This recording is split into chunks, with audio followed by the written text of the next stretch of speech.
Are you a fan of our podcast? If so, make sure you're following us on all of our social media channels. You can find us on TikTok, Instagram, YouTube, Facebook, LinkedIn, and Twitter by searching T2 Performance. By following us, you'll have access to exclusive content, special announcements, and more. Join the T2 community today. So welcome to the T2 Hubcast with me, Martin Johnson. And me, Bernice Casserly. Bernice. Hi. Welcome to the podcast room. Thank you. How are you feeling? Excited. I've always listened to your podcast, so it's completely bonkers to think that I'm actually sat here now on one myself. So, yeah. Amazing. So for the listeners, Bernice has been with us how long now, Bernice? This is my third week now. Third week, 3 weeks. Yes. So Bernice has joined us as a consultant here at T2. She's going to be delivering our learning development programs to lots of customers and getting stuck in. And for 3 weeks now, she's been learning content and getting used to how we do things and doing a bit of double banking with some of the other consultants. But we're in today, and I said, come on, Bernice, podcast. Yes. Let's do your debut on the podcast. So she sat there and listened to me and Spence record one this morning, and we're straight in now. So for this podcast, I just want to explore a few things with Bernice, a bit about you, a bit about why T2, and we'll talk a little bit about learning and development as well, because you've been into learning and development how long now? About 10 years now, coming up to 10 years. So majority of my career has been in L&D in all sorts of different roles. So, yeah. So talk to me a bit about that then. So you've been doing 10 years in L&D. Who have you worked for doing L&D? So that whole time was spent in telecoms. So working for the biggest in the UK, right down to working for a really small provider as well. So all I've known for a majority of my career is telecoms. Yeah, I mean, you started off at BT, right? So large organisation, and then came up to Hull, Sunny Hull, working with KCOM, and then now you've joined T2. So what type of stuff was you delivering in that time then, Bernice? Was it more leadership stuff? Was it sales and customer service? Was it systems training? Was it engineers? Was it technology? What was it? All sorts, really. So I started off on a secondment. So it was just a case of, I worked for BT. I needed a job after uni. So I went in, got a job speaking to customers on the phones. From there, we then needed someone to deliver some systems training. So brand new system. I'd been working on trialing this system. So that's how I got that initial step into L&D. So I was up and down the country for quite some time, just training out this new system. From there, I then got a permanent role, and I was doing a lot of customer experience, induction training, sales through service. So I think I was doing that role for a few years. So it was just mainly training delivery. And I then had the opportunity to go down the design route. For me, delivery is what I will always be passionate, and I will always love it. There's nothing better to me than just being in a group of people and having a really great day. But I knew for me, in order for me to develop, I needed to get a bit more exposure into the consultancy side and design as well. So as much as I did enjoy it, I learned a lot, but I knew that I was going to miss the delivery. But I'm really glad that I took that step, because I got involved in all sorts and everything. I worked for, it was BT Enterprise. So we were very small in comparison to kind of the rest of the business. But BT Enterprise at the time had all sorts of different things. So I got to design and develop training for the people who monitor 999 and operator services. So that was really interesting. There was BT Fleet. So your kind of MOT garages. So we needed to improve customer experience and NPS. So I had the opportunity of going in and designing and developing some training in order to achieve that. Revenue assurance was another one. So the thousands of customers that weren't being billed, we needed to put some training together so that we've got a brand new team who can actually get all of this money back.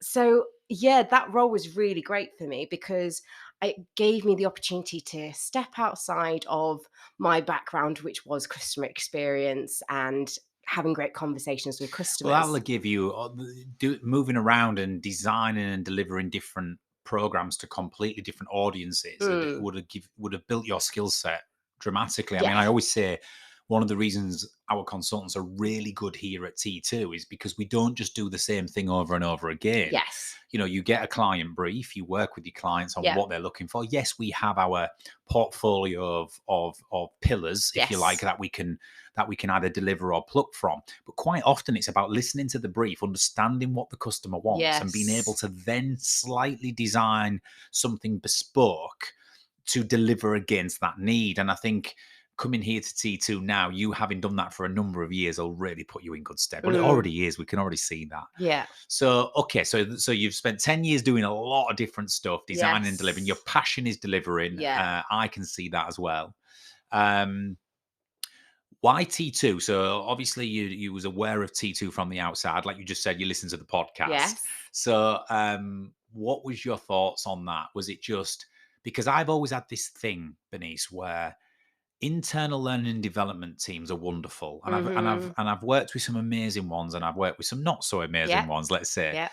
But there's one stark difference between an independent consultancy and an internal L&D team, and that is the fact that you work for that organization. If you're an internal, you wear the badge. You're usually trying to develop people who you're lower down in the organization from. Yeah. And no matter how good you are or how good the program is, there is an essence of those people going, but you work here and I've been here longer than you and I'm more senior. So what can I learn from you? Yes. And that's the reality of it. Whereas if an external comes in and you wear the T2 badge, it's like, I'll believe everything you say. Yeah. Some people say to me, Martin, look, you've not said anything I haven't been saying for years, but they'll believe you. Yes.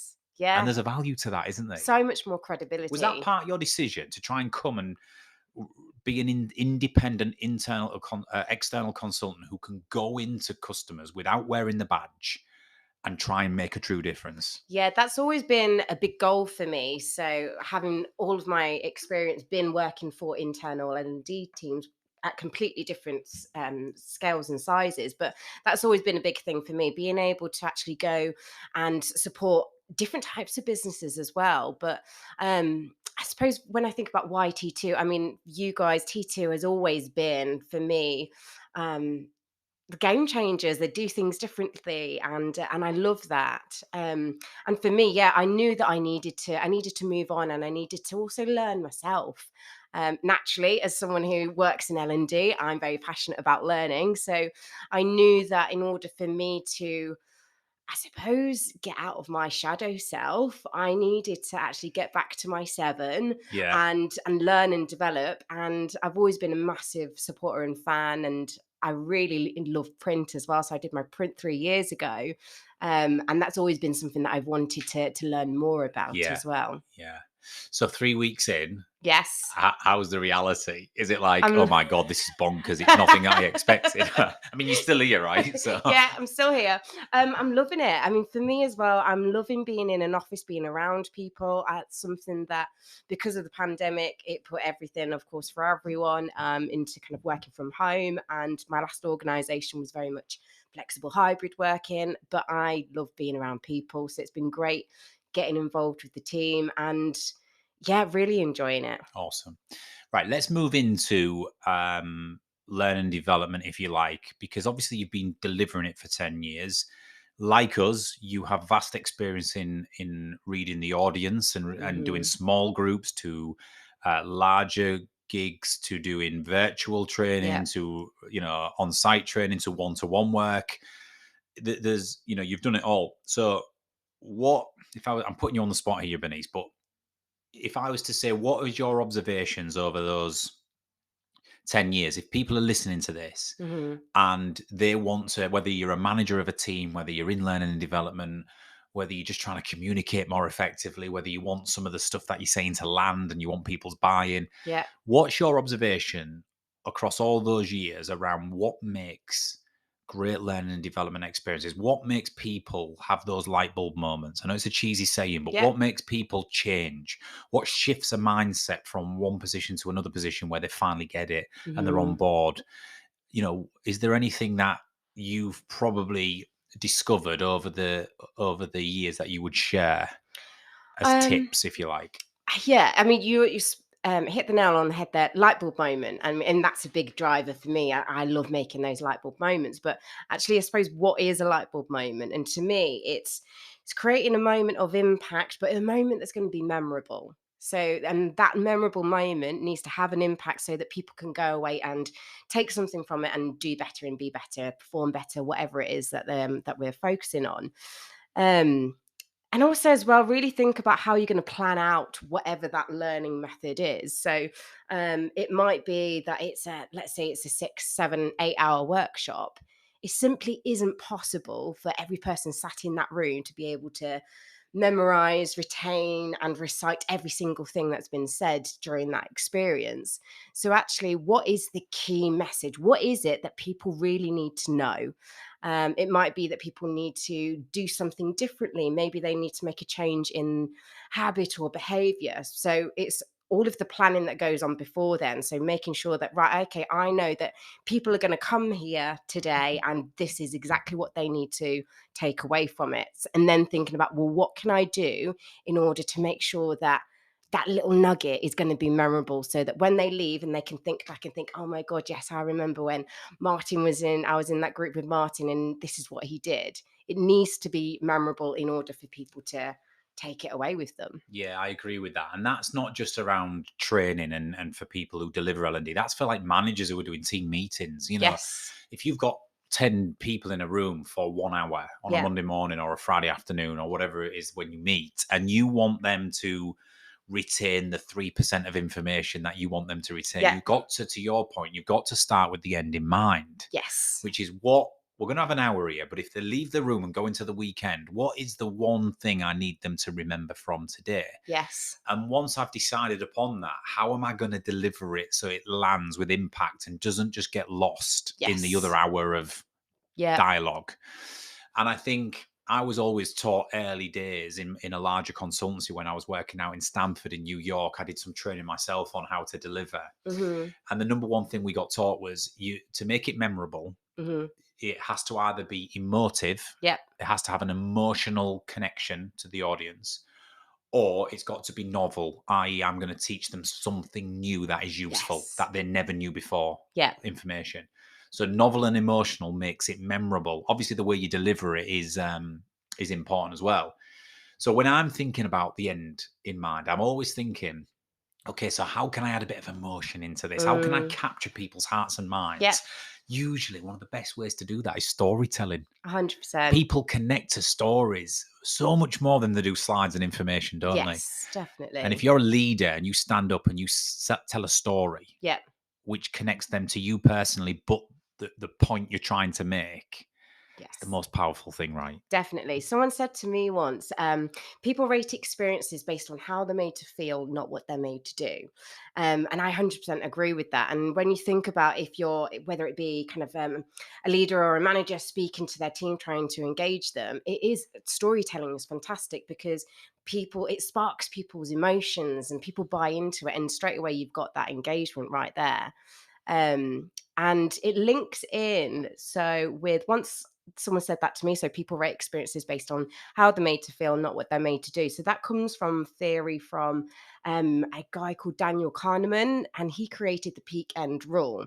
And that's something that can be applied to all sorts of different things. And that is all, that was a study that was done. And he found from there that people judge experiences based on how they're made to feel at the peak moment, which is the moment that has the biggest impact during that experience, and then the end as well. So I've used this theory loads of times when looking at customer experience and improving customer experience.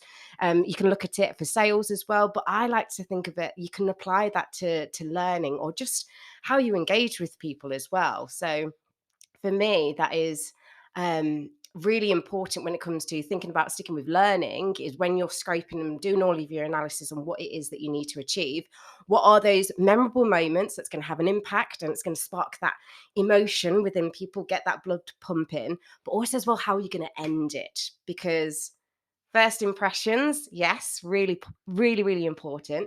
I like to be a little bit cheeky though and just challenge that and remind people that your lasting impression is always really important, or if not just as important. Yeah. Because that's what people are going to remember. That's interesting. Really interesting point. On that point of storytelling as well, we learned 2 techniques, which we often teach in our speaking and presenting courses here at T2, which is there's 2 types of stories you can tell that will, and you can take any point. It could be a business topic, a project update. It could be reinforcing the goals and the vision, whatever you're trying to do in the meeting, but you can apply 2 sequences to the story. Yes. So the first one is the Cinderella story, which is where you start off the beginning of your story dour, like we're in a bad place, the world's against us, and we are the underdogs. But then slowly through your story, you start progressing to what the future looks like, and in the end, it's going to work out just fine. Yes, that's called a Cinderella story, where you can start off low. Right, really, you often see talks on TED Talks or on YouTube where, I remember the best ever T2 Talks guest we ever had at one of our events was an ex-military guy, Royal Marine, called Bertie Carr. He comes on stage, the spotlight's on him, it's a dark room, audience is there, you can hear a pin drop. And the first words that come out his mouth was, he never introduced himself, he never did anything. He just started off his talk by saying, it's 2003, we're in Helmand province, I'm leading 30 men to attack the enemy compound. Wow. Right? Straight away, everyone's I'm like, listening. Whoa. He's taken them to being with him in that troop on that fateful night, right? Yeah. And then he built his story up, and obviously in the end, it had quite a motivational, uplifting message. Yes. It's called a Cinderella story, rags to riches, right? The other one is called The Man in the Hole, which is where it starts off quite on a high, normal day, normal life, happy, in the walking in the garden, whatever it might be. And you've seen many films do this. Yes. The 2.4 children, the wife and the husband love each other. Life's they live wonderful. Everything's wonderful. And then boom. Yes. Some tragedy happens and they fall into a hole. Yes. And then the rest of the story is them responding to that tragedy to get out at the end and finish on a high. Yeah. So there's 2 ways you can do it.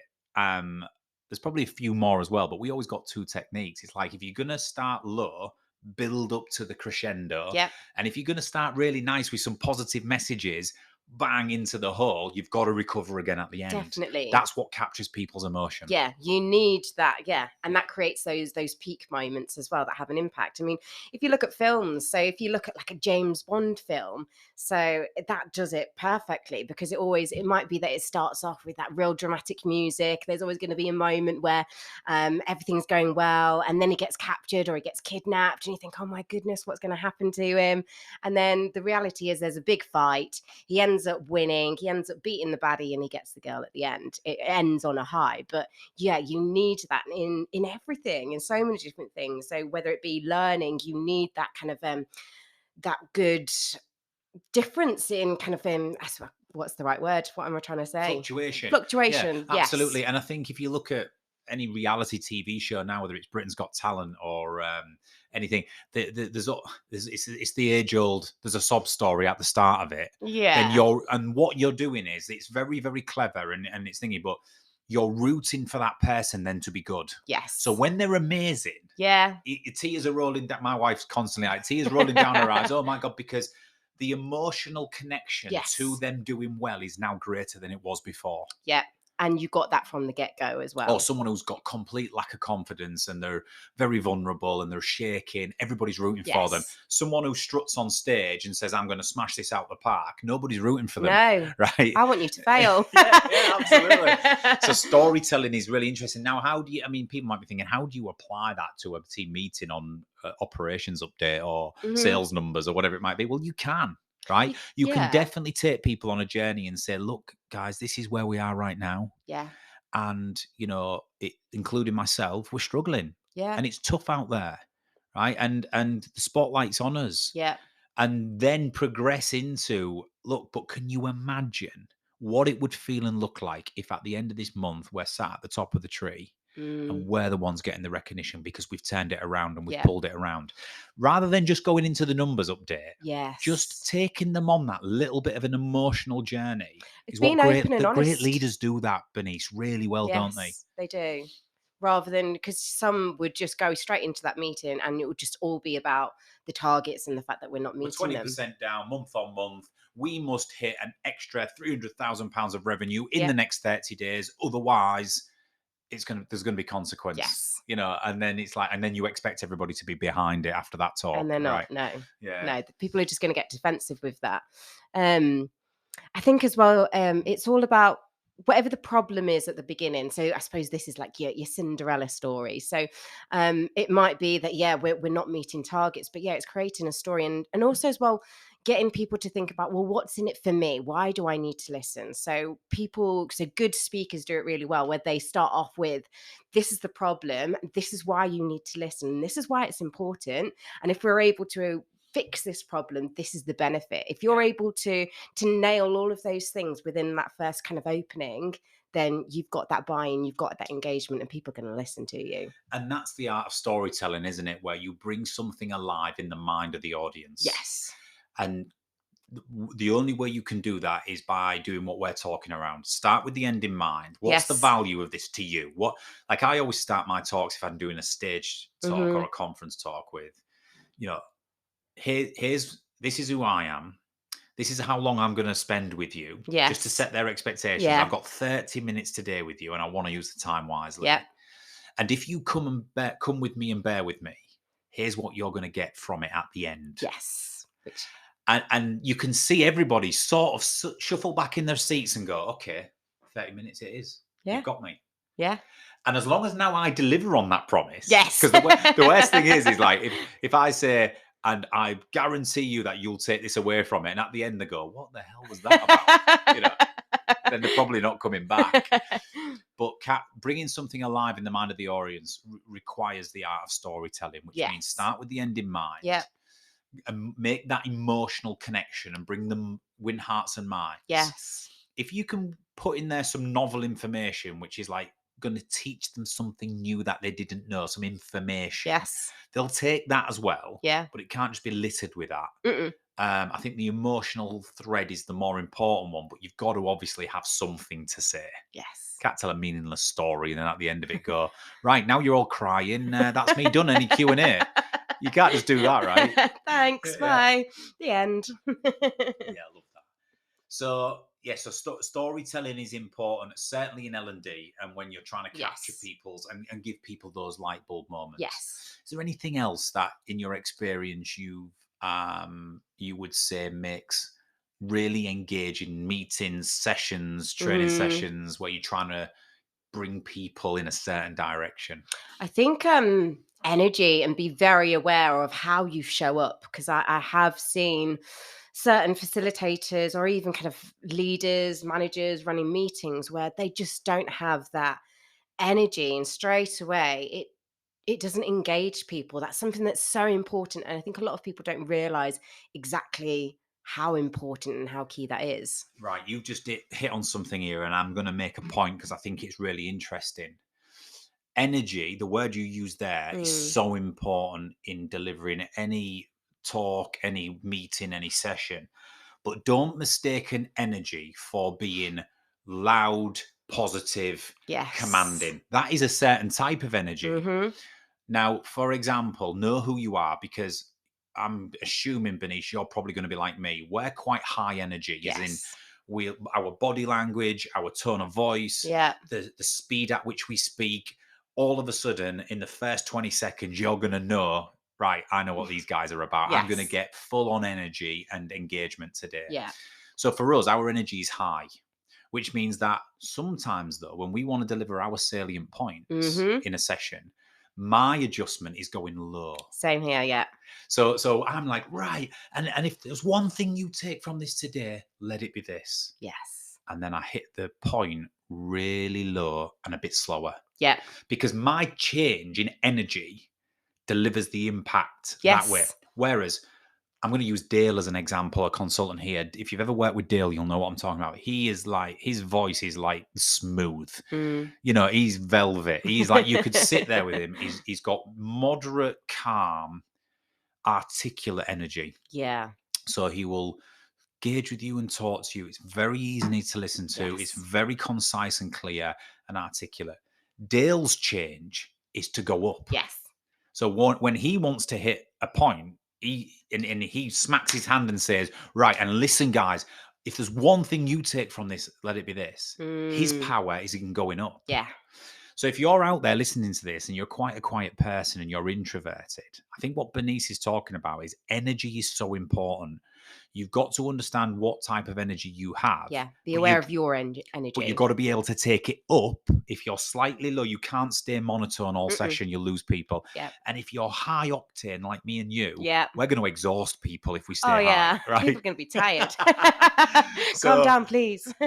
So knowing what your natural state is and being able to dial it up or dial it down is incredibly important, isn't it? Definitely. Because also as well, I think a lot of people think in order to do this type of work, you need real high energy. And that's not the case. It's a case of being authentic to you, showing up as yourself. But yeah, having that awareness of my natural energy, but also knowing where do I need to dial it up, where do I need to dial it down to create those magic moments. I remember when Dale did his interview, because if you interview here for a consultant role, as you know, you've got to deliver to us, which is sometimes the most nerve-wracking thing to do. And Dale came out and he was like, obviously I gravitate to high energy people like myself. I as soon as you started, I thought she's great. As soon as Tracy started, I thought, yeah, because you mirror my style and energy. Yeah. Whereas Dale was this composed, calm, very articulate. And at first I was thinking, I was looking at him thinking, is he going to go up? Is he going to, where's he going to go with this? And then he asked me a question and I answered the question. I can't remember what it was about. And all he did really calmly is he looked at me and he went, yeah, perfect, brilliant, well done. Not in a condescending way, in a way where I actually went, ooh, I've done well, thank you. Thanks. I just warmed to him, do you know what I mean? Because he's got such a nice way about him. Yeah. And I actually thought, it was one of the moments where I thought there's a real power in that style. Do you know what I mean? That non, because at times ours could be intimidating for shy people. Definitely. I do my intro, all jazz hands and bloody, and they're better thinking, oh my God. Whereas for high energy people, they probably love that. Whereas there's a power in that lower tone as well. Oh yeah, because it can really makes people feel comfortable and makes people feel safe in that environment. Yeah, absolutely. So we're on 27 minutes, Bernice, already. Some great stuff in here. We've just gone with it, haven't we? So last question for you then. In terms of what, when you drive home on an evening, you've got ultimate fulfillment, or you sit there and reflect on a glass of wine over the gig you've just delivered in the day, and you've made a difference and it's so rewarding and fulfilling. Is that why you're in this? Is that why you do it? Is there anything better than that, knowing that, let's be honest, at times you can change people's lives? And we've had that feedback. Yeah, that's exactly it for me. That's what I've always wanted to achieve, is making those moments where, you never know that there might be something that does change someone's life, or it might even be that it's just one small, tiny little change, but it's going to have a really big difference to how that person shows up for work every day. It's those big things, it's the little things, but knowing that I've been able to support people and making a difference, that's where I get my buzz. And the biggest impact I've found over the years is when it comes to doing one-to-one work or work with people who are open about struggling with anxiety and stress and worries. When we take them through what's happening, and that the vast majority of Homo sapiens experience the same thing, the normalization of it, that says, I'm not different. I'm like everybody else. Yeah. And I've got some understanding of it now. And I've also got some practical tips on how, when it happens and it arises, how I can just control it a little bit more. Yes. How I can just understand it more so it doesn't have to thrust me into this chain of events. That's magical for me, because if you can get somebody to even out their volatility of their state by understanding what's happening and having a few coping mechanisms, it's an amazing feeling to be able to do that for someone. Yeah.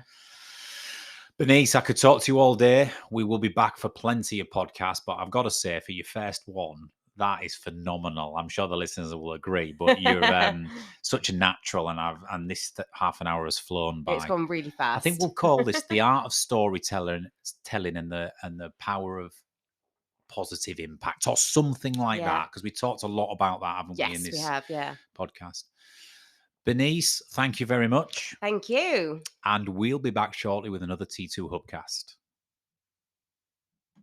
Introducing the T2 Leadership Retreat 2023. the ultimate leadership development experience from the People Performance people. Join us at the prestigious Grove Resort in Hertfordshire for our annual leadership retreat, where you will be joined by other senior industry leaders in this immersive 3-day experience. The T2 Leadership Retreat will include a 3-night all-inclusive stay at the 5-star Grove Resort, multiple leadership tasks, sessions and challenges, an in-depth personal leadership 360 report, an exciting off-site activity at a nearby location, as well as access to psychometric profiling and self-awareness tools.